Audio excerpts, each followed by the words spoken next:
Lowe's knows how to help make your home holiday ready for less. Get Select Style Selections vinyl flooring for just $1.99 per square foot and have it installed before the festivities begin. Our team can help you every step of the way. See a Lowe's Red Vest associate or visit Lowe's.com/holiday install to get started. Lowe's, we help, you save. Basic install only. Date restrictions apply. Subject to availability. Installed by independent contractors. See associate for details. Contiguous U.S. only. Good evening, everybody, and welcome to Calling All Creatures. I'm your host, Lori, and tonight I thought we'd have an interesting podcast talking about coyotes because it especially fits in for where I live in southern Arizona, because we obviously have a lot of coyotes in our neck of the woods and living with them in urban areas and stuff like that. So I have Sarah Killingsworth on with me tonight.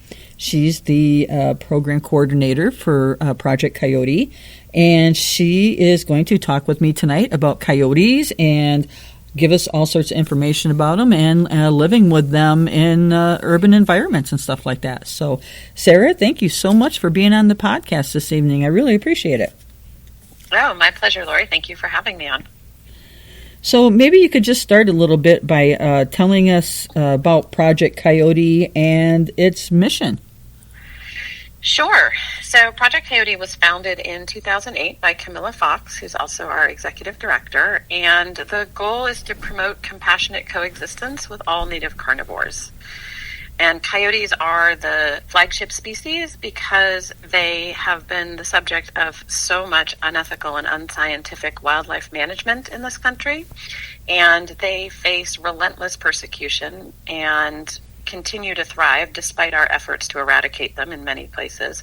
And so their resiliency and adaptability, we believe, should be celebrated. And if we can change people's hearts and minds about coyotes, then the world would be a more compassionate place for all wild beings, including all wild carnivores.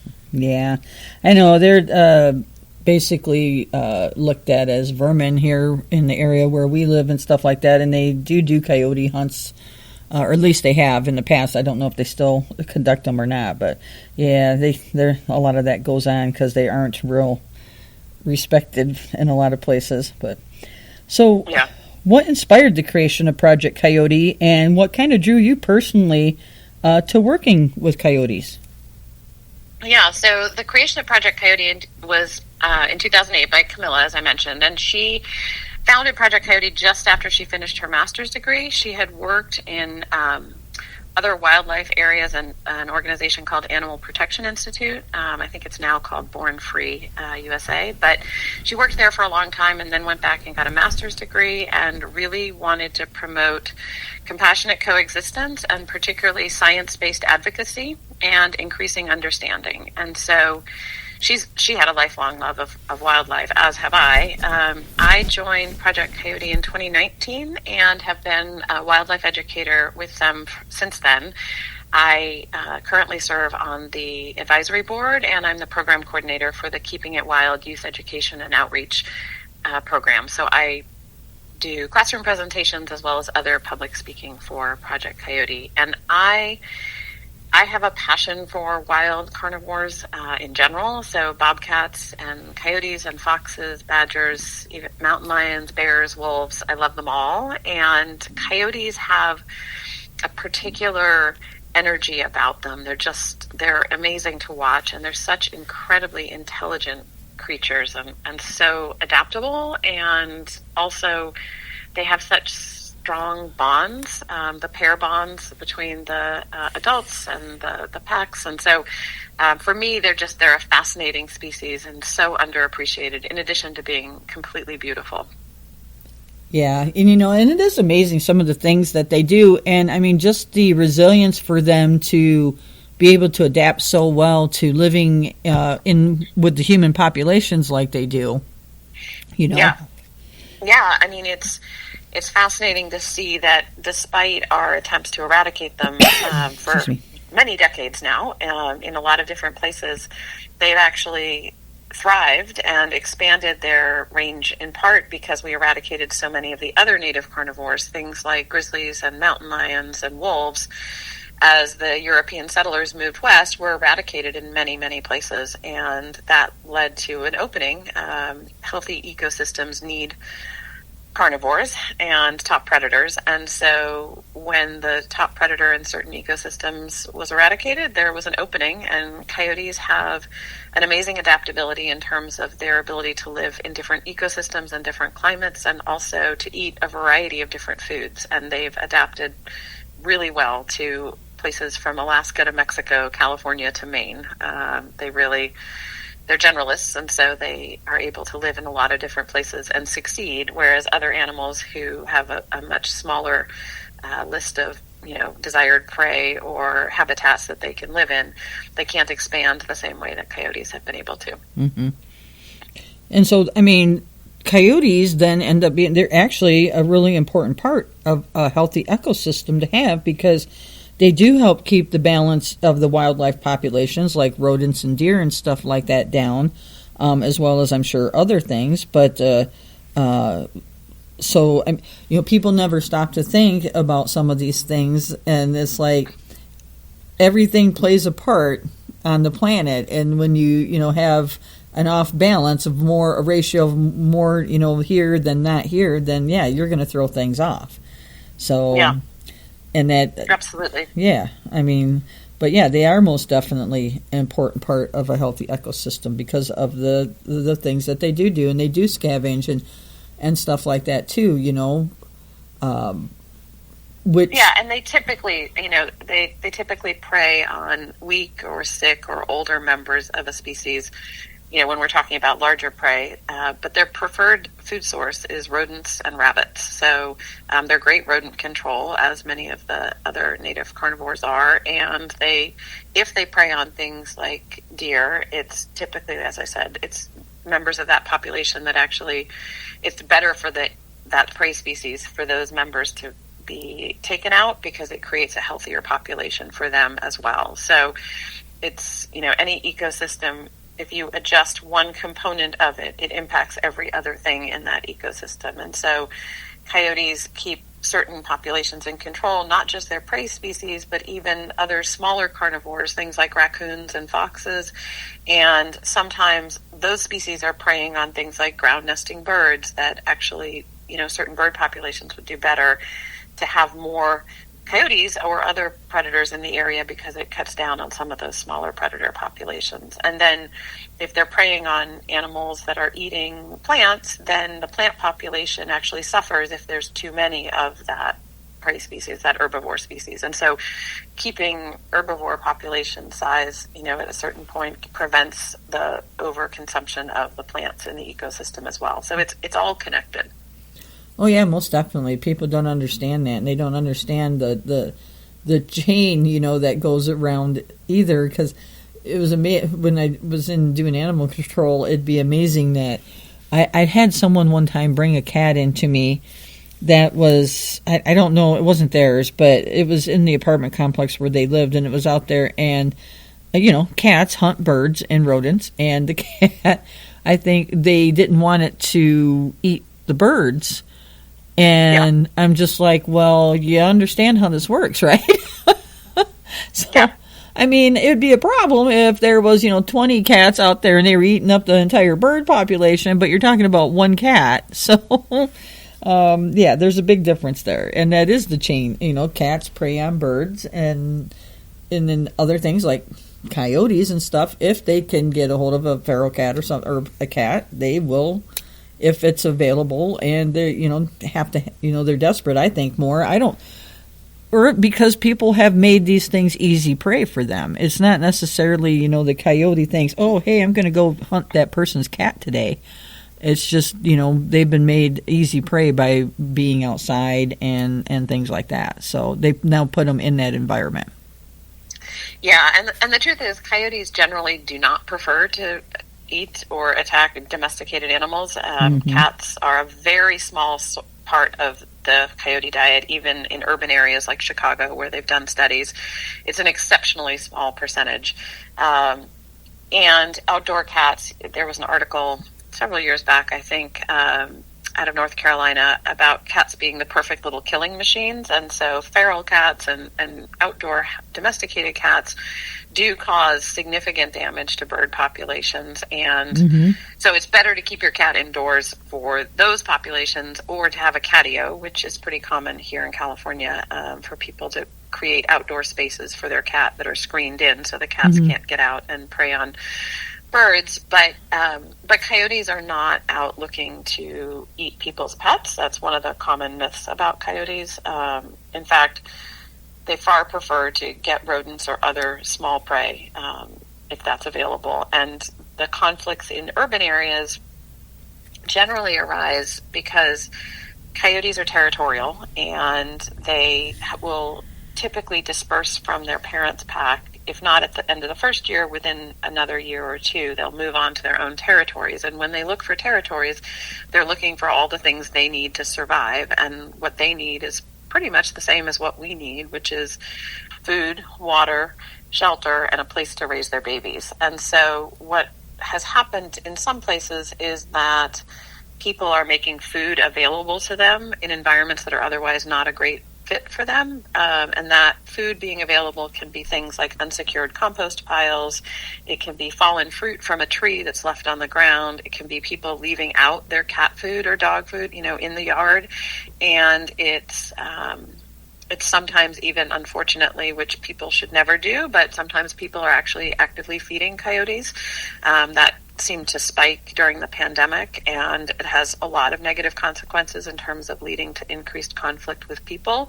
But it also draws animals into an area and creates a population where they might otherwise not stay. But if they have food and other things that they need, then they may find themselves in a neighborhood for an extended period of time. And that's sometimes when we end up with conflict with pets. I've spoken to many people who say, they just had their either cat or dog engaged in a conflict with a coyote, and then they tell me, but my neighbor at the end of the street has been feeding them. And it's like, well, that's why the coyote is on your street. It's not that they want to hunt your cat. It's that they've been drawn into the area with an intermittent food source, and now they're looking for other sources of food in that area. And so feeding wildlife is never a good idea. Any animal that needs help really should be seen by a wildlife rehabilitation center or a specialist, or at least the Humane Society or Animal Control, somebody with knowledge about what they might need. A lot of times wild animals, coyotes and bobcats and other species, they look thin to people, and so they think they need food, but they're actually perfectly healthy. And so it creates a lot of potential for conflict, especially in urban and suburban areas.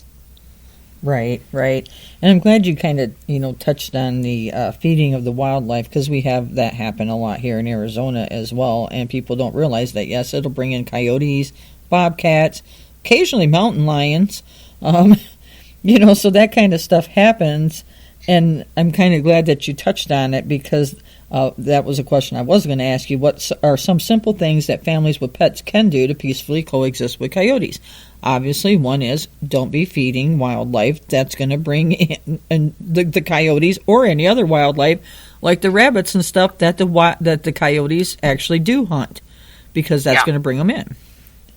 Yeah, minimizing conflict is really about us adapting our behavior to their presence, especially those of us in the West. The coyotes were here first, and if they've moved into our neighborhoods because our suburbs have taken over their territories and habitat, then we need to adjust to living with coyotes. We're not going to eradicate them. That's not going to be possible, nor would I say it's desirable, but it's just, as a practical matter, it's not possible. So people, if they take steps to make sure they're not leaving food available, and as I said, that can be keeping your pet food inside, making sure your compost pile is secured, not leaving fallen fruit on the ground, pretty simple things, in addition to obviously not feeding wildlife. And then keeping cats indoors really is better for the cats, for the songbirds, and for, potential conflicts with coyotes. And then small dogs, another thing is to make sure you're not letting your small dog outside without you present. Having a fence is a good idea. There's lots of deterrents out there. And certainly, sometimes I hear about, and we have a program for ranching and agriculture for coexistence with coyotes, but there are super simple steps that people with, outside of urban and suburban areas and in rural communities can do. Livestock losses from predators is, again, a very, very small percentage, and coyotes are, I think, often attributed for losses that they didn't cause because they will scavenge. And if somebody hasn't seen the reason an animal passed, they may assume it was the coyote if the coyotes are then eating it, but that's often not the case. But things like Great Pyrenees or other livestock guardian animals are excellent ways to deter a variety of predators, including mountain lions. I've been in Chile twice photographing the pumas there, and the sheep herders have adopted using Great Pyrenees to protect their flocks from mountain lions. And one gentleman had literally had his losses go to zero when he brought in Great Pyrenees, and he was so happy with that he started breeding the dogs and giving them away to the other ranchers in the area so that they would stop shooting the mountain lions, and instead have these wonderful dogs who protect the flock. But, here in the States, llamas, guardian dogs, there's a lot of things in addition to having night enclosures and other things. There are really simple steps for people to take to protect their, whether it's pets or livestock, from predators, including coyotes, but also wolves and mountain lions. And the non-lethal alternatives are really successful and a much more sustainable path for our society in general. I'll tell you, those Pyrenees are some really good guard dogs for livestock, because a friend of mine has a little family farm out here, and she has different, cows, ponies, peacocks, chickens, you name it. She's got them on this property, and she has those Pyrenees, and let me tell you, those Pyrenees do keep those coyotes and stuff away, and they hear them before any person can ever hear them. And they're out there, right away out there. So, yeah. They know their job, and they do it well. They do, yeah. So, another thing that we had kind of touched on was the fact that coyotes are thriving in both rural and urban environments, and obviously they are pretty adaptable to being able to do that. I mean, we do provide some things, I think, that do help them adapt a little bit, like feeding them and things like that, but why do you think that they're maybe so adaptable when, say, another species like a mountain lion may not be, even though I know mountain lions or bears do, tend to come into some areas every once in a while, but I don't think not like coyotes do. Yeah, I mean, I think there's a couple different pieces of it. One is the diet of a particular species. So as I mentioned, some species are more particular. Mountain lions, bobcats are obligate carnivores. Wolves typically, so they're looking for prey. Animals like coyotes and foxes and raccoons will also eat fruit and other things, including basically human garbage. Like if your trash can gets knocked over by a raccoon, a coyote will come eat the fried chicken or the fruit that's in it. They're willing to eat whereas you wouldn't find a bobcat willing to eat your trash, basically, right? So some of it is their willingness to, it's what they're built to eat. And so coyotes are really built to eat a very, very broad diet. They're sort of like ravens in that sense. And, there are other species as well that are willing to eat a variety of food sources depending on what's available. Bears as well, black bears particularly. So that allows them to spread into different places. And then another piece of it is temperament. So different species have a different level of tolerance of being around humans. And of course, I mean, what I find fascinating as a wildlife photographer and a naturalist is spending time with different species, observing not just the general temperament of a particular species, but also the individual temperaments within that species. And so amongst any given population, so coyotes are, I think, in general, pretty curious. They're very intelligent and curious, but some are more skittish than others, and some are more adventurous and bold, and it tends to be the ones that are more adventurous and bold that go into the urban areas because they're not afraid of some of the same things to the same extent. And certain species, like bobcats and wolves tend to be quite skittish of humans, and so they're less willing to live in, sort of suburban areas, let alone urban areas. But bobcats have been increasing their presence in suburban areas for sure in the West. So they're adapting as well. But coyotes in particular have both a broad diet to sort of choose from what they can eat and be healthy, and also that temperament of adaptability, versatility, curiosity. I mean, in many ways, coyotes, they also have a sort of fission-fusion model where they have a family unit and then they break off from it and leave and then create their own family. They're very like humans in a lot of ways. And so they would actually be a great mascot for the United States as a sort of adventurous, curious, adaptable, intelligent being. So it really is sort of shocking that we don't appreciate them as being so similar to us in so many ways. And you've touched on that a couple times now, the family stuff. So why don't you just tell the listeners a little bit more about coyotes, and their like kind of familial type units, how long they live, and how many kits, or are they called kits for the coyotes as well as like the fox, or are they just pups? They're pups. Pups. Coyote pups. Yeah. Pups. So yeah. Yeah, sure.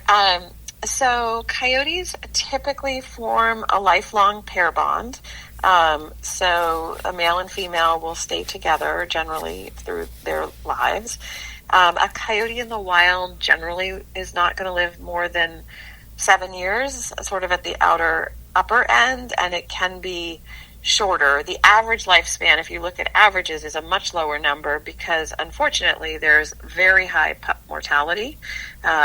So the pair generally will have a small pack, and this varies a little bit based on location and geography and the size of the territory and how much food is available and how many coyotes it can support.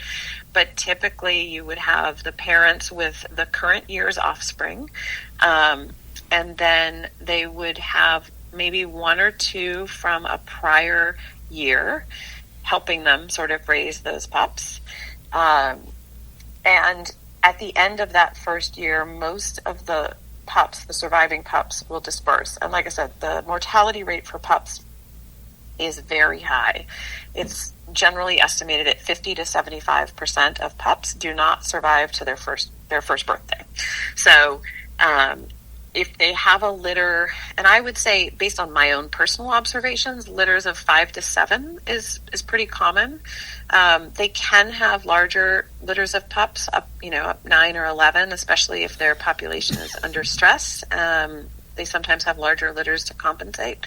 But those pups will, like I said, one or two might stay behind with the parents through the next season. But one of the reasons that there's a lot of potential either conflicts or people seeing coyotes right now at this time of year is that in the fall you get the juveniles dispersing. They were born in the spring, they've been raised by their parents, and then they are off trying to find their own territories. And so unfortunately many of them are victims of road strikes because they will walk just like for us, a trail or a dirt road or a road is literally the path of least resistance. You don't have to push your way through brush to continue along your way. Wildlife also frequently uses those kinds of areas, and so coyotes are often walking on roads or trails, and that can lead to mortality as well. So the bond of the parents, like I said, they'll have a litter of pups each year, and coyotes generally don't sleep in dens, so they have dens solely for the purpose of pups, and they'll have a natal den, and then they do move that den. That's another thing we get a lot of questions about. There's a coyote on my property, and I think they have pups, and I want them to leave, kind of thing. And people, it's not ethical or appropriate to remove pups from a den, but typically the pups will be moved by their parents every week or two just to keep them safe. And so what we usually advise people is to just give it a little bit of time. In a matter of usually a couple weeks, as I said, the pups will get moved to a different location. And so it's not a long-term, they're not going to stay with their pups for the 6 months that they're raising them on one piece of, in one den site. They're going to move them around in their territory. So yeah, the coyote pups are so adorable to watch, and I've been lucky enough to watch a number of families, and pups, their little play, like they look like puppies. They play, they wrestle, they chew on each other's ears and tails and roll around and chase butterflies, and really are remarkably similar to our canine companions, again, which is why it's sort of shocking to me that we don't have a higher level of appreciation for them. Yeah, they seem to show, just like our pets, they have their own unique personalities. They like to do that. And it's funny because of the animal control side of me, I have a friend, and they had a bull terrier, and a coyote would come up to their property and would play with their bull terrier.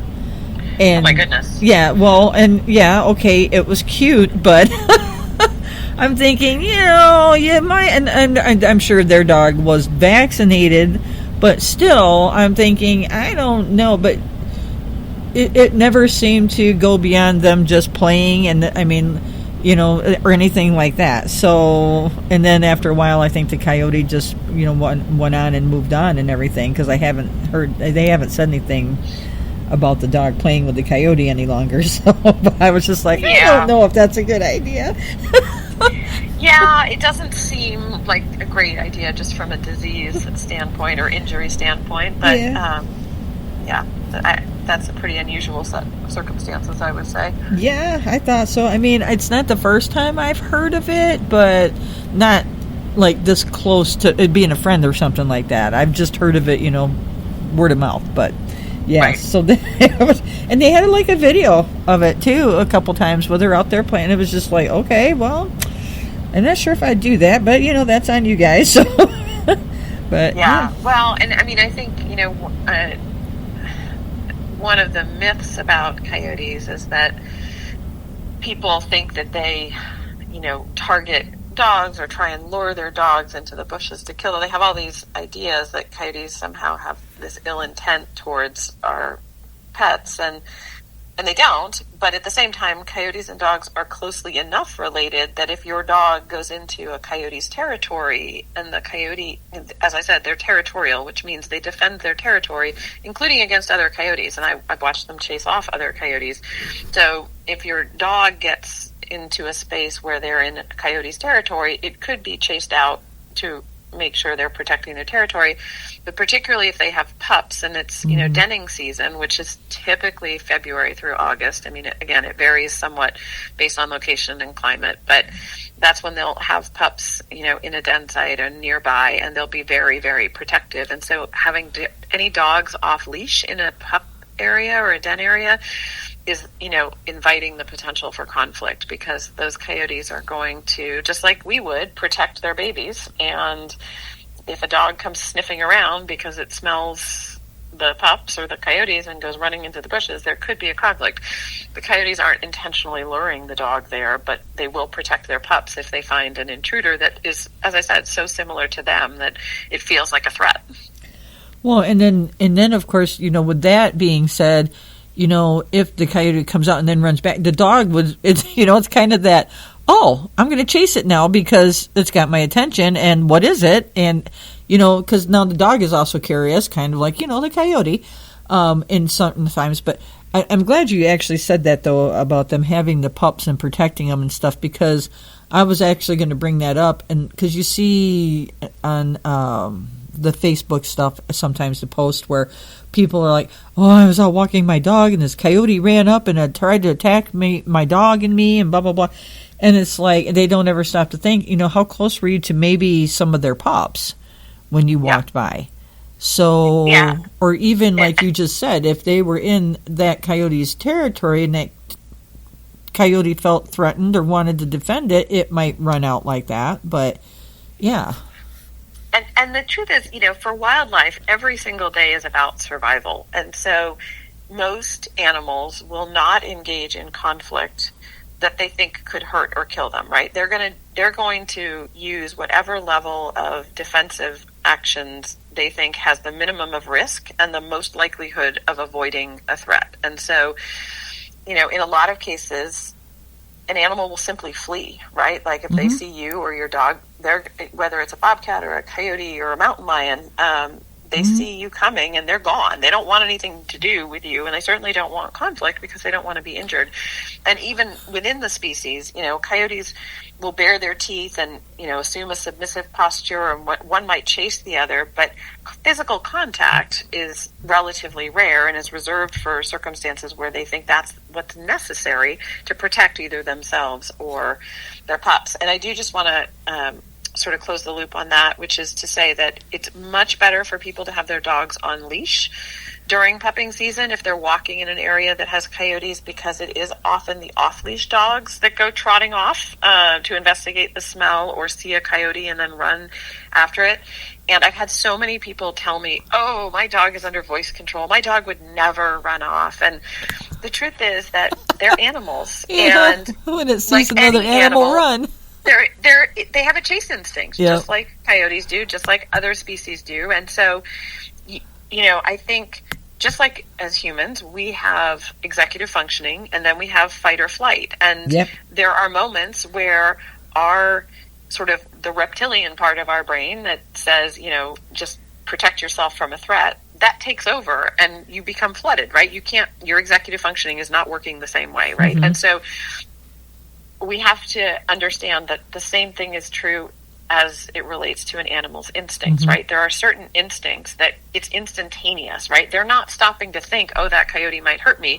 It just ran, and they want to chase the thing that just ran, right? So they're off and running, and you might be able to call them back, but you might not be able to get them back before they've tangled with the wildlife that, they just went to go investigate. So keeping dogs on leash is one good way to avoid those kinds of conflicts, especially during pupping season. But also, one of the things that I often hear people asking about is the coyote. They'll say that the coyote was stalking them. Yeah, I was going to say, and so, it's a behavior we call escorting, and oftentimes particularly if you have your dog with you, if you're near a den, you don't need to be like on top of it, but just, even in the vicinity of a den, when they have pups, at least one of the parents is pretty much always right nearby with the pups. One of the parents will be off hunting, but typically one is very close to the den site, keeping an eye on those pups. And if you walk towards that area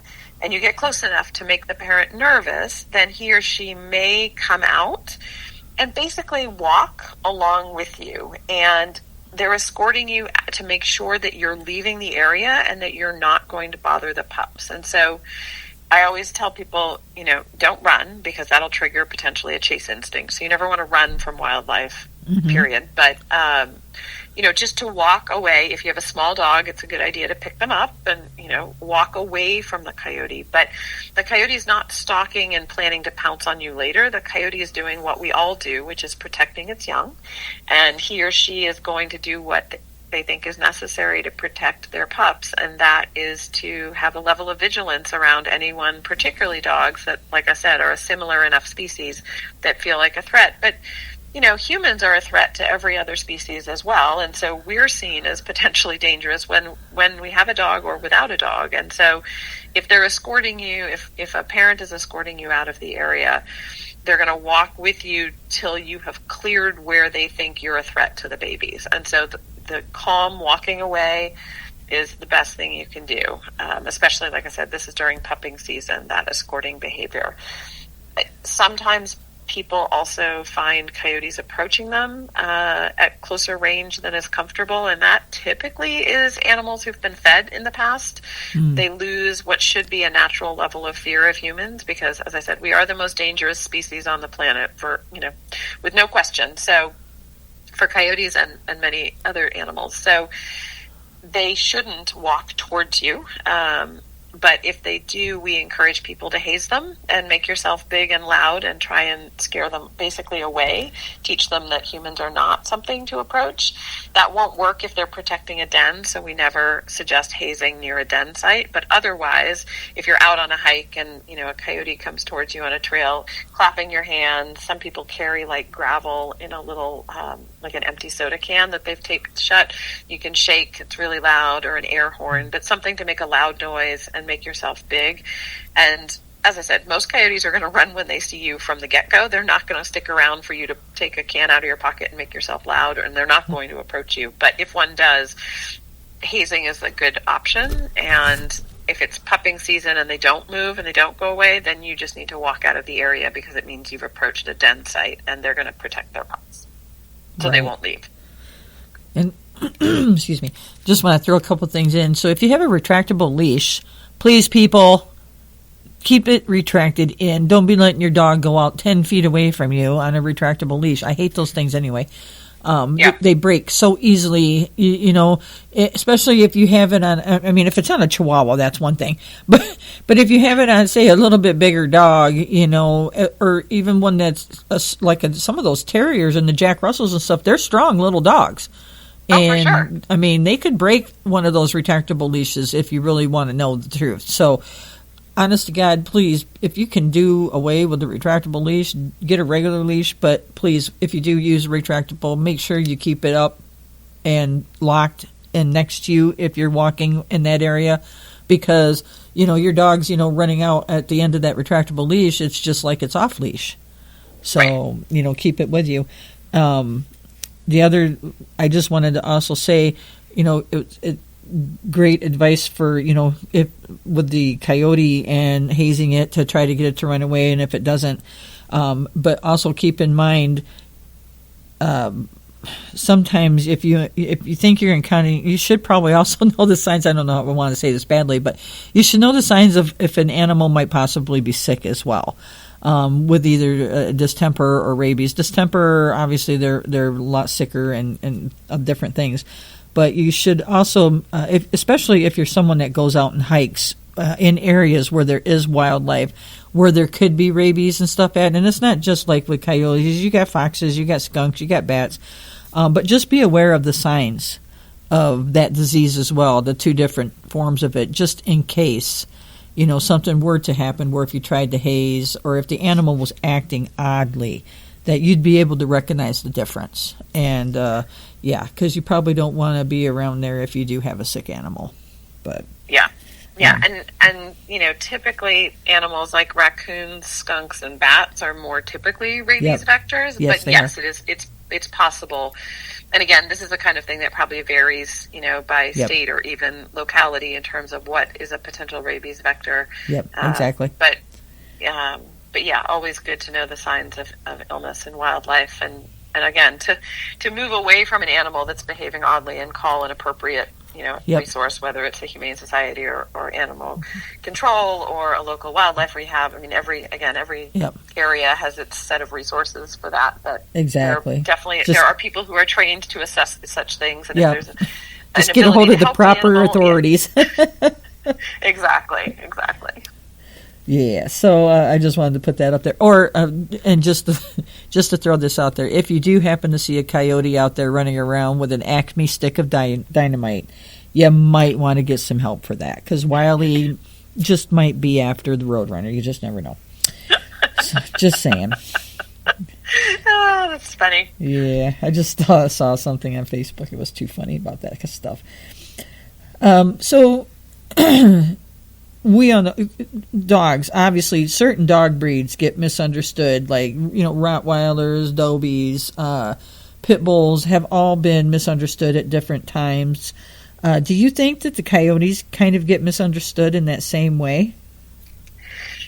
Yeah, I mean, I touched on earlier the fact that the European settlers, as they moved across the country, engaged in basically a war on predators for a variety of reasons.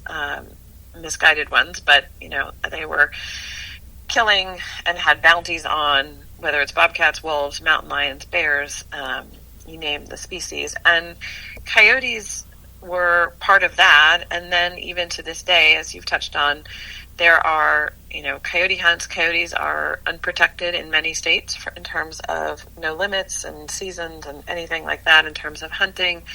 They are also, unfortunately, often a species that is the subject of wildlife killing contests. At Project Coyote, we have a campaign, we are in the process of trying to eradicate wildlife killing contests across the country, everywhere. We've been working state by state. We've been working on bans in federal lands, and it's a slow change in terms of people's mentality around coyotes. And as you mentioned, they're often in many places seen as vermin, despite their role as a critical component of a healthy ecosystem.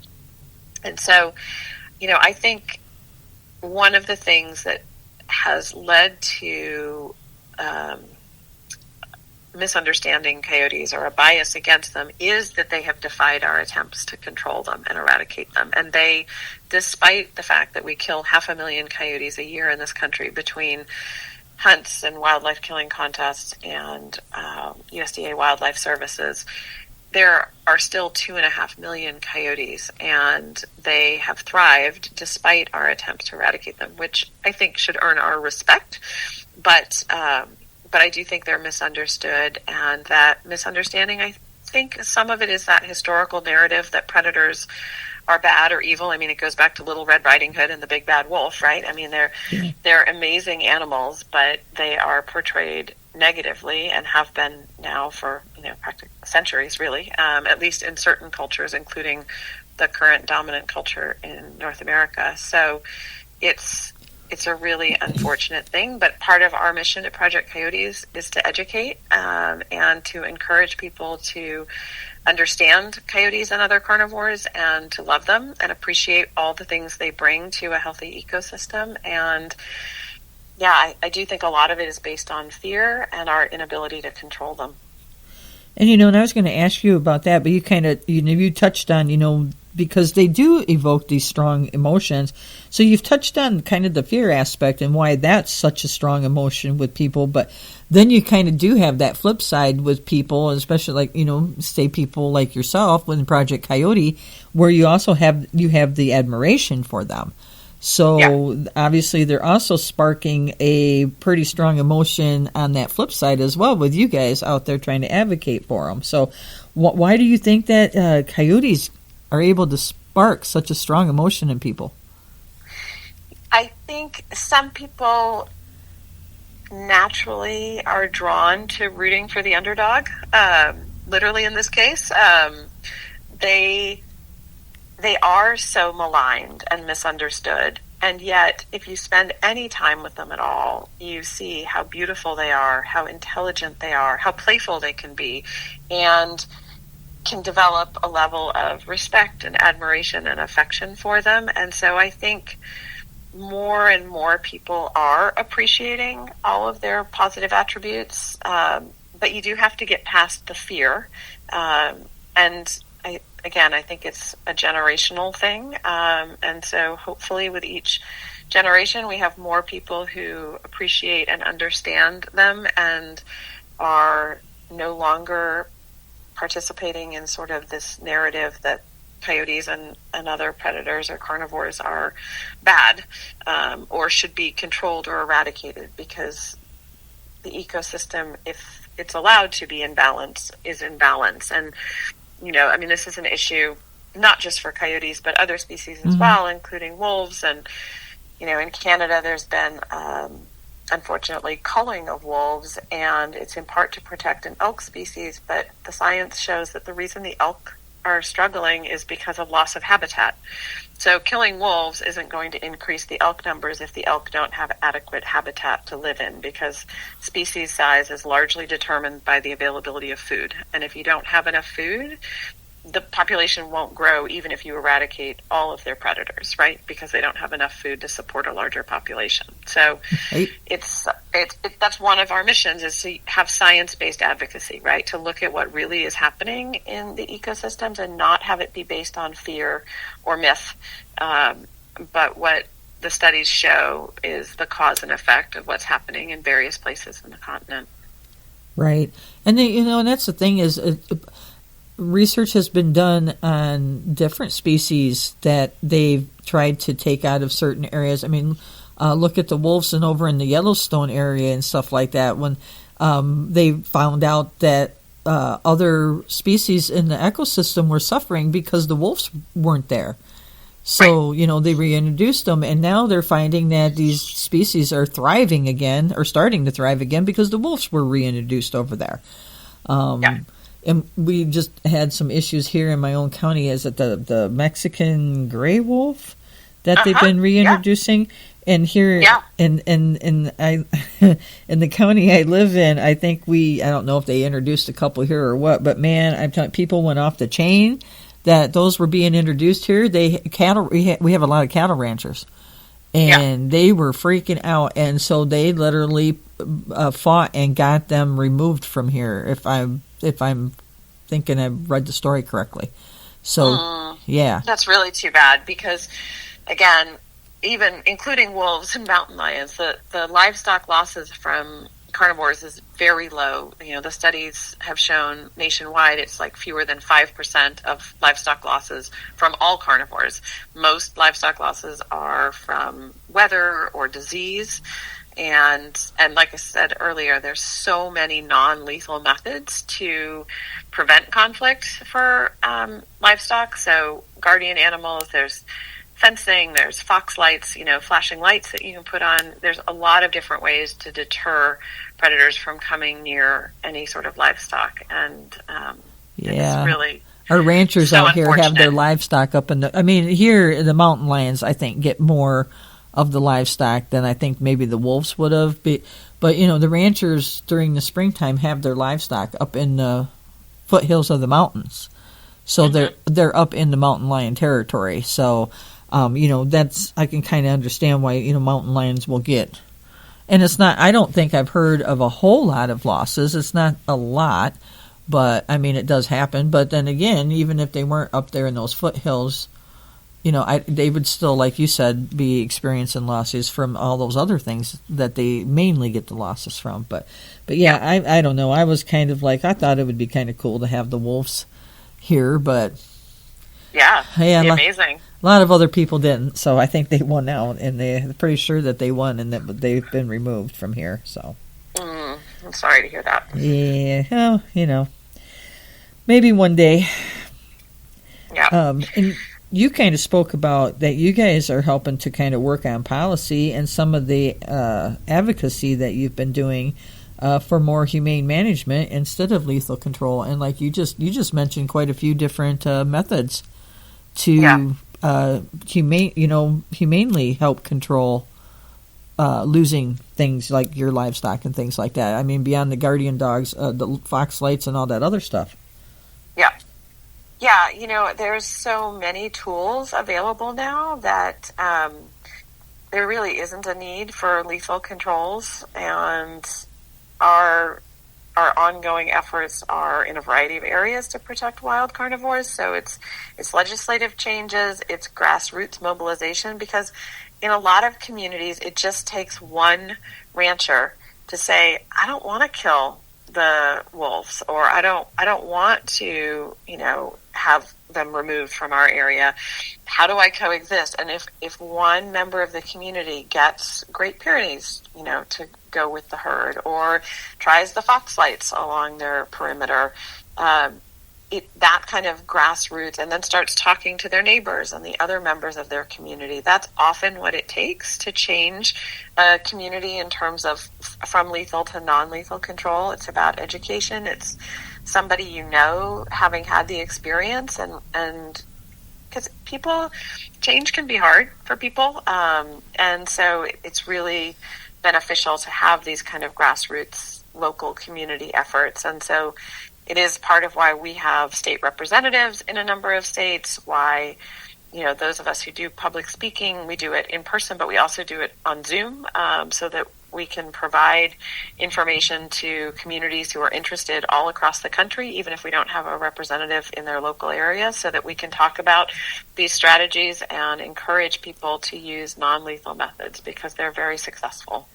Nice. That's good that you guys do that with the Zoom and stuff like that, because it makes it so much easier sometimes. Absolutely. Yeah, I've done presentations internationally. I've done them for people in Canada and other parts of the world, as well as obviously across the U.S., from Chicago and Massachusetts to California. So, yeah. Very nice. So have you actually seen communities that have successfully shifted from fear to coexistence, and what made it work for them? Yeah, I mean, I think one of the early successes for Camilla and for Project Coyote was here in Northern California.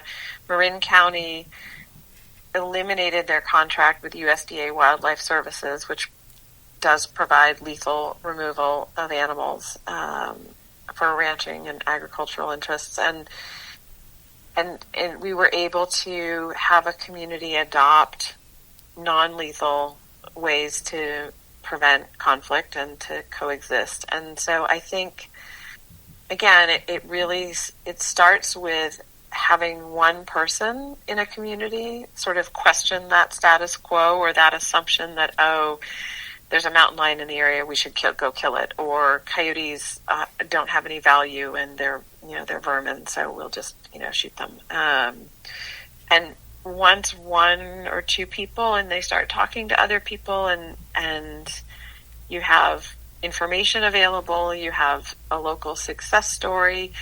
And that's, again, going back to our science-based approach, right? The science supports non-lethal controls. Lethal controls often don't work for a variety of reasons, including new animals moving into available territory. And so if the conflict is created because there's a food source, even if you eliminate the animal that was in the area, the odds are very high that in territorial carnivores, then that another one will come in eventually. And so reducing conflict in a non-lethal manner is going to be successful in the long term, right? As opposed to what may seem like a quick fix, putting aside obviously the ethical issues and the fact that it's not humane to eradicate these species and these individual animals who are just following their instincts and feeding themselves and their family. But I think community education and the grassroots element is really critical. Yeah, and and it's funny that you mentioned, if you remove them or eradicate them, something else just moves in. And people that work with feral cat colonies say that all the time. With the feral cat colonies, it's the same thing. If you don't want feral cats there, okay, fine. But, if you take all these cats out, you're just having other cats moving in and taking over that territory. So it's just a never-ending, because you do have the feral cats out there. I mean, we can't get around it at this point in time. But yeah, they say that same thing all the time. And it's true. If you remove one, you're going to have something else move in to take that place. Yeah, and again, feral cats, another issue that has a whole bunch of pieces to it. But, the large part of the problem is people continuing to abandon cats, right? Yeah. In other words, the feral cat population is being fed by a human behavior, right? It's not simply those cats reproducing. And so, again, it comes down to us looking at our behavior and the impact we're having and making changes to promote a healthy ecosystem. And sometimes people resist change. It can be hard. Oh, yeah. And in the beginning, I mean, maybe not necessarily now, because we've probably had generations of cats out there now that are reproducing before, you could get to them to get them fixed. So in the beginning, yes, people threw the cats out there. And before people started taking over and trying to get the colonies or the cats, together and get them fixed and stuff like that, I'm sure that they reproduced, at least a couple generations, but hopefully that's been impacted with the spay and neutering of the feral cat populations and things like that. But you still do, like you said, have the people that just abandon their cats. And it's like, I don't know how to stress this, and any cat rescue person will tell you the same thing. You have a domestic indoor cat. You can't just take that domestic indoor cat and throw it outside and think it's necessarily going to adjust to that type of life. It very well may not. It could have, if there's already any kind of a cat population out there that's wild, they could very well gang up on your new cat and attack it and possibly kill it. It doesn't mean it's going to know how to hunt for itself, because it's probably never been taught any of that stuff as a kitten.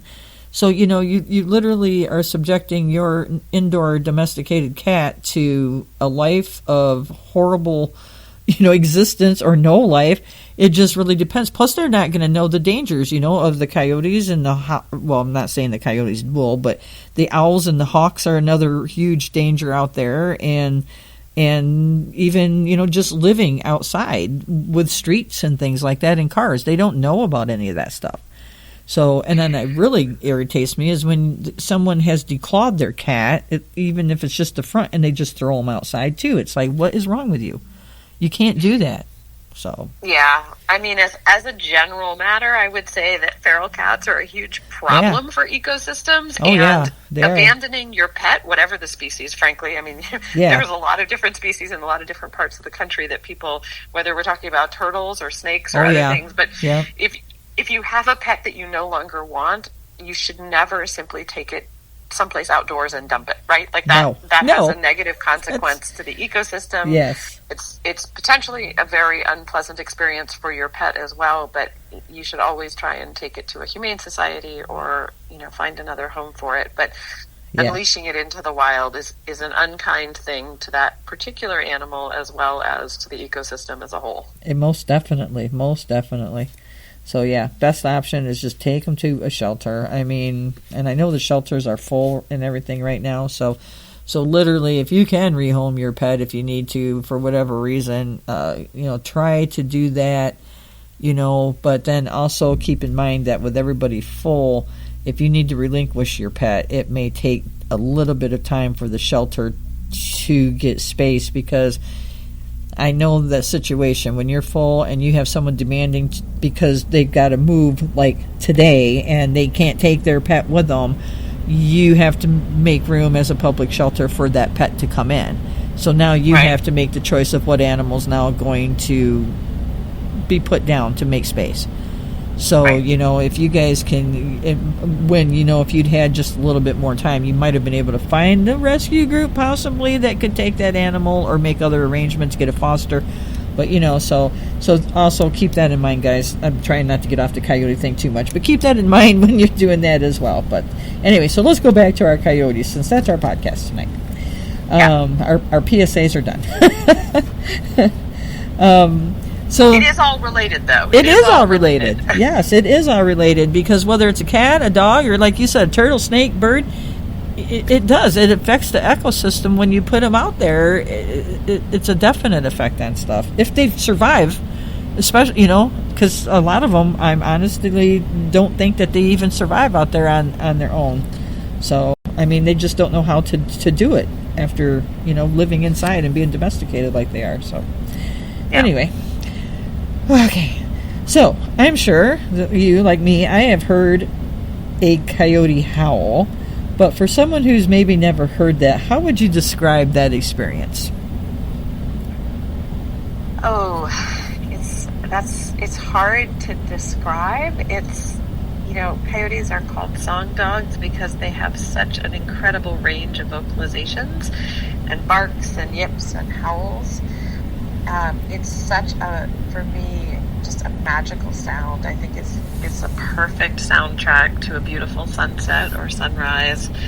It tends to be, in my experience, I've been lucky enough to sit and listen to both wolves and coyotes howling, and not together in the same place, mind you, but I've heard both. And I would say the coyote howl is a higher pitch and sounds more joyous in general. For me, the wolves, when they howl, always have this sort of soulful, melancholy quality to their howls. And for coyotes, it's a higher note, and it sounds more celebratory. And I think, that's their way of communicating their location, both to members of their pack and to members of other packs. And it's another myth about coyotes, they howl to celebrate a kill or something like that, which is not the case.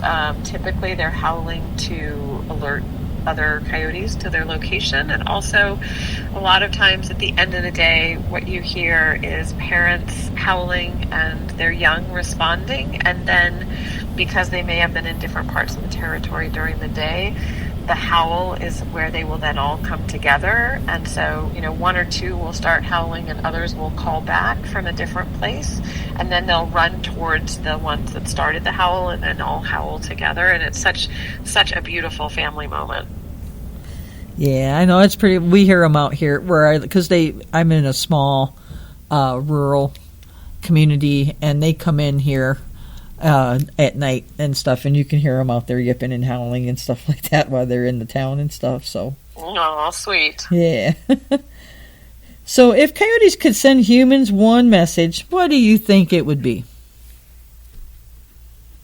Well, if I were going to speak on behalf of coyotes, I would say that coyotes would tell us that we are sentient beings worthy of respect and empathy, that we bond with mates for life, we are dedicated parents and just trying to survive, and we need the same things that you do: food and water, shelter, a place to raise our young.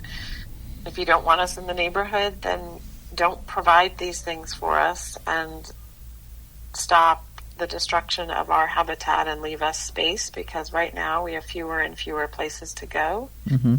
And if we are in the neighborhood, then please don't feed us, and drive slowly at dawn and dusk and near parks to avoid hitting us.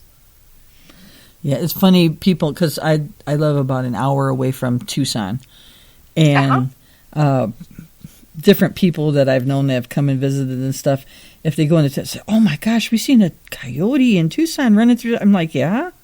Like, well, should it have been in the city? Well, yeah, it's adapting. Yeah. We're encroaching in their neighborhood, so yeah, they do come in out of the desert and into the city and the urban areas, because yeah, it is easier to find food. So if you see one in town in Tucson, yeah, I mean, it's not abnormal.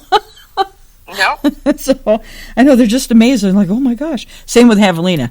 If they see a javelina, "Oh my gosh, we seen a javelina." Well, yeah, they all come into town too. Yeah. Yeah. So yeah, they're just amazed though, because especially if it's like my family all lives back east, and if they come out and visit, they're just amazed with that. I'm like, yeah, it happens. Yeah. So how can people out there support Project Coyote or get involved with your work? I mean, do you want to throw some website info or contact info out there? Yeah, for sure. So people can come to our website, which is www.projectcoyote.org. We have a ton of resources on our website that are helpful. And so we have, as I mentioned, a ranching and agricultural program. We have a compassionate coexistence program, so community members who might want to start spreading the word about how to coexist with coyotes and other native carnivores. We have all sorts of downloadable materials, flyers, signs about not feeding coyotes, and all sorts of resources for coexistence tips. We also, the program that I coordinate, the Keeping It Wild Youth Education and Outreach program, we just launched our compassionate coexistence curriculum units, and I'm super excited. We have 3 different sets of curriculum designed for K2, and then one for grades 3-5, and then another one for grades 6-8.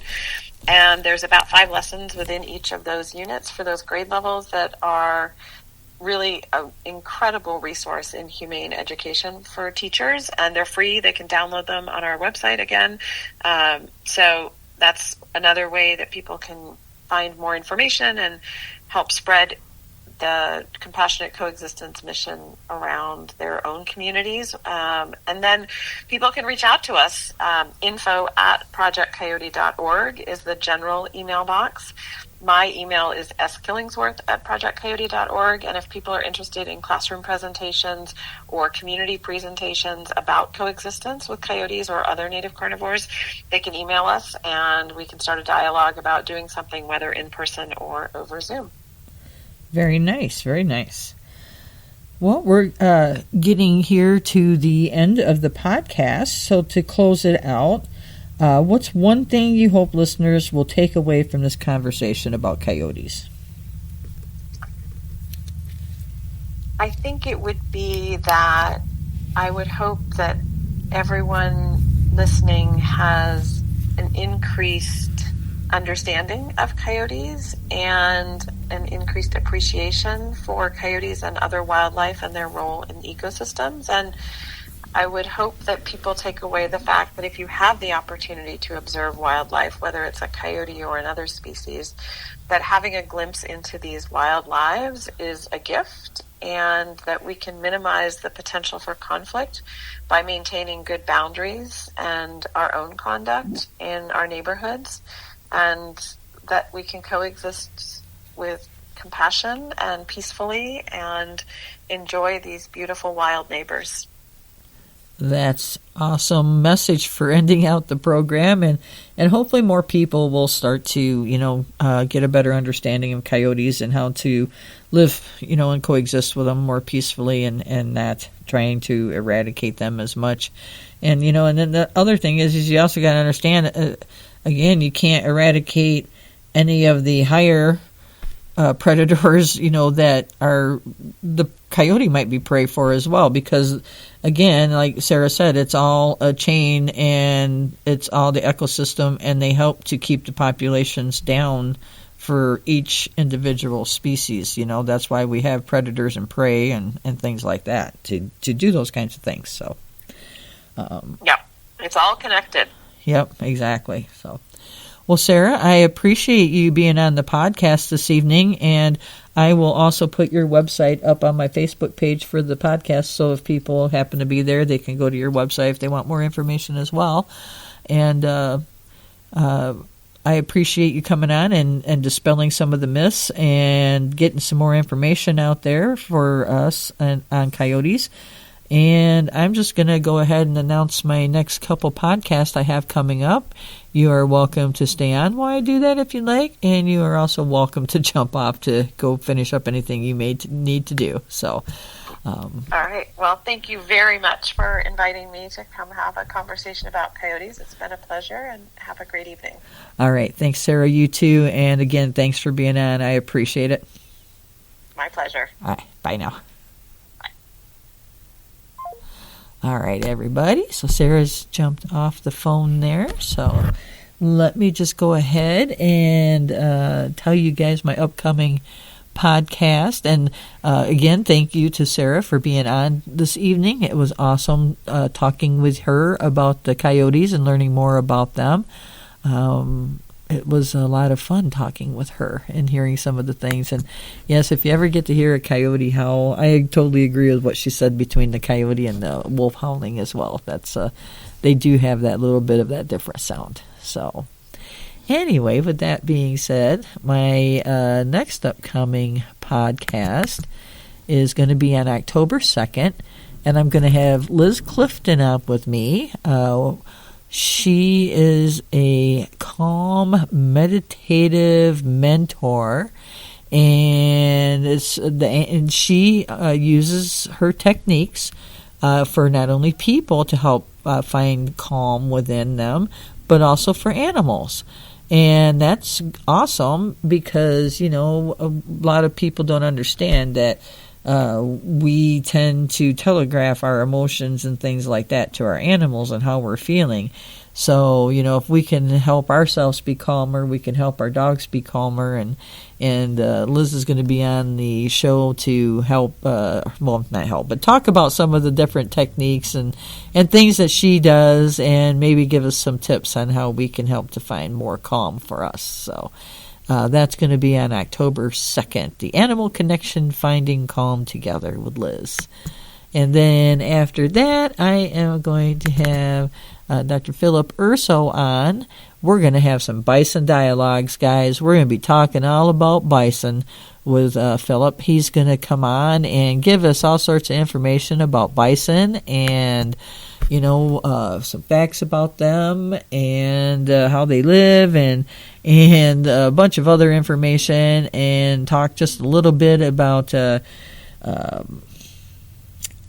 staying safe around these wild animals and not interacting with them and stuff like that, because I'm sure many of you have seen that a lot of people think it's a great idea to get out and try to approach a bison, whether to get pictures, feed it, whatever they think they're doing, and then they end up getting terribly hurt.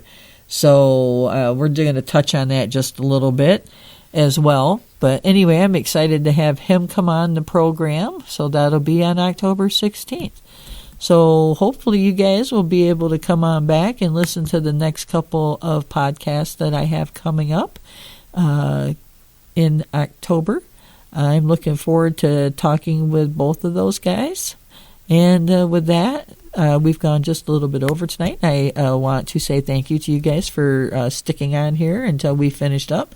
And I hope you all enjoyed the podcast tonight with Sarah from Project Coyote and got to learn a little bit more about coyotes and living with them compatibly in urban settings and stuff like that. So, all right, guys, you all stay safe. Have a great weekend and come on back in a couple weeks.